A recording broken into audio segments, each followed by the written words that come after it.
नमस्कार, माझं नाव श्रेयस तिलेश वर्वे. मी 8 वर्षाचा आहे. मी नाशिक येथून बोलतोय. मी आज आपल्या सर्वांना विजय ग्रंथातलं अध्याय क्रमांक 7 ची ओवी क्रमांक 86 ची गोष्ट सांगणार आहे. ऊस घेऊन हातात मारू लागले समर्थ व्रत, जैसा का जोडितात ओंब्या शेती कृषी बल. अर्थात श्री हरी पाटील गजानन महाराजांचे परम भक्त होते. मात्र इतर पाटील त्यांना यासाठी हिणवत असे. हरी पाटील आपल्या बंधूंना वारंवार सांगून सुद्धा महाराजांची टिंगरटवाळी सुरूच ठेवली. एके दिवशी पाटील मुलांनी एक युक्ती ठरवली की महाराजांची कशी फजिती करायची. मग ते म्हणाले, या पिशाचा थोतांड पूर्ण गावात माजला आहे. आपल्यालाच आता त्याची भांडाफोड केली पाहिजे. तुकाराम महाराजांना कसं उसाने शांत केलं होतं, तसं यालाही आपण उसाने मार देऊया, असं त्यांनी आपसात ठरवलं. मग त्यांना कळतं की महाराज मंदिरात बसले आहे. मग ते उसाचे मोठमोठ्या मोळा घेऊन मंदिरात पोचतात आणि म्हणतात, आमची एक अट आहे.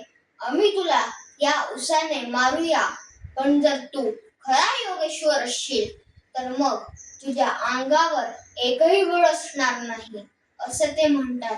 पण महाराज ध्यानात बसलेले असतात.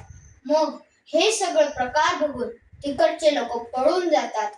तेवढ्यात भास्कर येतात आणि म्हणतात, भले ते तुम्हाला महासाधू वाटत नसतील, पण त्यांना हिंदीत लेखून सोडून द्या. पण पाटील मुले काही ऐकत नाही. त्यांनी मारायला सुरुवात करतात. मारता मारता पाटील मुले घामघूम होतात आणि महाराजांकडे बघू लागतात. पण महाराज प्रसन्न चित्त चैतन्य मूर्ती आपणात लीन होते आणि महाराजांच्या अंगावर एकही बळ नव्हते. त्याच्यानंतर महाराज म्हणतात, तुम्ही मला मारून या उसाने मारून थकला असाल, थांबा, याच उसाचा मी तुम्हाला रस काढून देतो. काढता काढता पाटील मुले आवाक होऊन जातात की महाराजांनी चरका बिनाच कसं काय रस काढला. आणि त्याच्यानंतर महाराजांच्या चरणी ते नतमस्तक होतात आणि म्हणतात, माफ करा, क्षमा करा, आमचं चुकलं. आणि त्याच्यानंतर महाराज म्हणतात, पौष्टिक पदार्थाने शक्ती येते, परिणेसी कायम टिकते. सशक्त आपुल्या राष्ट्राचे करणे असल्या योग शिका.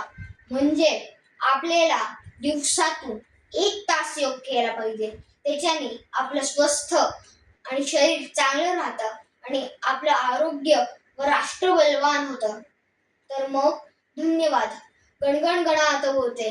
अनंत कोटी ब्रह्मांड नायक महाराजाधिराज योगीराज गर्भब्रह्म सच्चिदानंद भक्त प्रतिपालक शेगाव निवासी श्री समर्थ सद्गुरु गजानन महाराज की जय. धन्यवाद.